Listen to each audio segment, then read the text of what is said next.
नमस्ते, मैं संदीप कुलकर्णी आपका इस स्मॉल वीडियो सेक्शन पे स्वागत करता हूँ। आज हम बात करने जा रहे हैं जो राइज़र हम प्रोवाइड करते हैं, सैंड राइज़र स्पेशली, तो उसमें हम देखते हैं कि ऊपर एक नॉच होता है, वी नॉच जिसे हम कहते हैं। तो वो जो वी नॉच होता है टॉप ऑफ द राइज़र, वो बहुत इम्पोर्टेंट होता है, एसेंशियल होता है। तो उसका क्या कारण है, क्यों होता होता है और वो होना चाहिए, इस बात को हम यहाँ पर दोहराना चाहते हैं। इसके ऊपर हम आपको अ, तसल्ली देना चाहते हैं कि आपको वो जो वी नॉच है उसे देना ही होगा।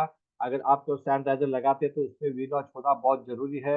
इस बात को हम यहाँ पर रखने आए हैं। तो सबसे इम्पोर्टेंट है कि always provide a V notch at the top of the sanitizer to initiate the directional solidification. तो डायरेक्शनल सॉलिडिफिकेशन यानी सॉलिडिफिकेशन की शुरुआत होने के लिए वो वी नॉच का जो प्रोविज़न होता है सैनिटाइज़र के ऊपर वो होता है, तो वहाँ से कहीं न कहीं आपका जो डायरेक्शनल सॉलिडिफिकेशन है वो शुरू होता है, जिसके वजह से आपका जो सैनिटाइज़र है वो प्रॉपर्ली फीडिंग देता है और उस फीडिंग के वजह से आपका जो कास्टिंग है वो ज़्यादा बेहतर साउंड आ जाता है, जिसमें कोई डिफेक्ट नहीं रहता है, श्रिंकेज टेंडेंसी कम हो जाती है।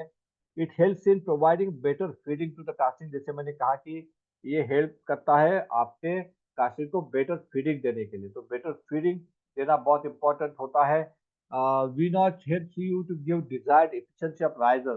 तो आपको अगर डिज़ायर्ड एफिशिएंसी ऑफ राइज़र चाहिए तो कहीं न कहीं आपको जो सैनिटाइज़र है उसमें ये वी-नॉच देना बहुत ज़रूरी है। अगर वी-नॉच आप देते हैं तो उससे काफ़ी ज़्यादा फ़ायदा आपको ये हो जाता है कि जिससे आपका डायरेक्शनल सॉलिडिफिकेशन शुरू हो जाता है और आपका जो कास्टिंग में जो फीडिंग है, वो बेहतर होता है, उसकी एफिशिएंसी बढ़ जाती है।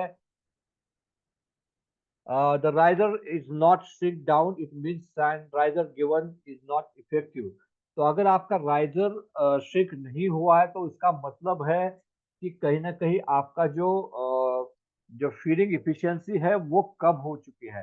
फीडिंग एफिशिएंसी पूरी तरह काम नहीं कर रही है और इसीलिए आपका वो जो राइजर है आपको जैसे आपने दिया है वैसा ही रहता है, उसमें कोई डाउन डाउन डाउन ट्रेंड नहीं दिखता है, उसमें कोई श्रिंक नहीं दिखता है। इसका मतलब है कि उस राइज़र ने फीडिंग का काम नहीं किया है और वो काम अगर आपको करना है तो इसीलिए वहाँ पर आपको वी-नॉच देना होता है, जिसके वजह से वो डायरेक्शनल सॉलिडिफिकेशन वहाँ से शुरू करता है और कहीं न कहीं आपके जो कास्टिंग का जो फीडिंग है वो बेहतर होता है, जिससे आपको श्रिंकेज टेंडेंसी कम हो जाती है। तो it means it is not effective and has not worked and there are more chances that the shrinkage will be appear in the casting. तो अगर वो विन नॉच नहीं है और वो राइज़र ने श्रिंक नहीं किया तो इसका मतलब उसका फीडिंग इफेक्टिव नहीं है और काफ़ी ज़्यादा बड़े चांसेस है कि जो कास्टिंग है आपका उसमें श्रिंकेज आ सकता है। तो इसीलिए ये वी नॉच बहुत इम्पोर्टेंट है, वी नॉच बहुत ही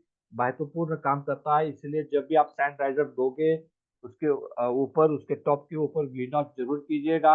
इस उम्मीद के साथ ये वीडियो आपको पसंद आया होगा। मैं इस वीडियो को खत्म करता हूँ। आपका बहुत-बहुत शुक्रिया। Thank you very much.